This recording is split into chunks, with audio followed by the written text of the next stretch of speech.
আসসালামু আলাইকুম। আলহামদুলিল্লাহ ভালো আছি। আপনারা সবাই কেমন আছেন? আলহামদুলিল্লাহ দেখতে, দেখতে পাখির বয়স ২১ দিন হয়ে গেছে। আজকে দিনকে ভ্যাকসিন করার কথা ছিল, কিন্তু যে একটু আজকে সকালবেলা দেখতেছি ঠান্ডার একটু সমস্যা, সেজন্য আজকে ভ্যাকসিন করব না। ফার্মে ঢোকার আগে অবশ্যই পায়ে স্প্রে করে ঢুকতে হবে। জীবাণুনাশক স্প্রে করে ঢুকতে হবে। পানির পটগুলো উঠিয়ে নিছি।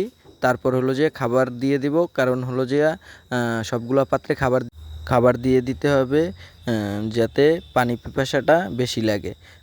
তারপর বের হয়ে পানির পটগুলো ধুয়ে নিতে আসি। ধোয়া হয়ে গেলে তারপর পানি মেপে নিব। মেপে নিয়ে ৯ লিটার পানিতে লাইসোফিট দিতে হবে ১ গ্রাম করে প্রতি লিটার। ঠান্ডার ওষুধ ইলার্জিন দিয়ে দিতে হবে প্রতি লিটারে ১ গ্রাম করে। ওষুধ দিয়ে ভালোভাবে পানিতে মিক্স করে নিয়ে তারপর বোতল ভরে পানির পটে দিয়ে দিতে হবে।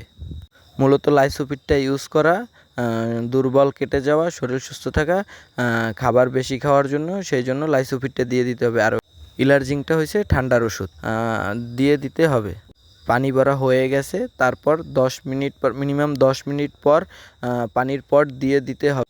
আলহামদুলিল্লাহ আমার পাখিতে সারাদিনে পানি খায় ২৫ লিটার। ৩ বেলা পানি দিতে হয়, ৩ বেলা খাবার দিতে হয়। আজকে দিনকে ভ্যাকসিন করতাম, কিন্তু ঠান্ডার সমস্যা দেখে ভ্যাকসিন করতে পারি নাই।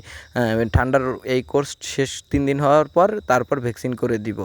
তাছাড়া বাচ্চার ওয়েটও ভালো আছে, পাখি সুস্থ আছে। সবাই ভালো থাকবেন। আসসালামু আলাইকুম।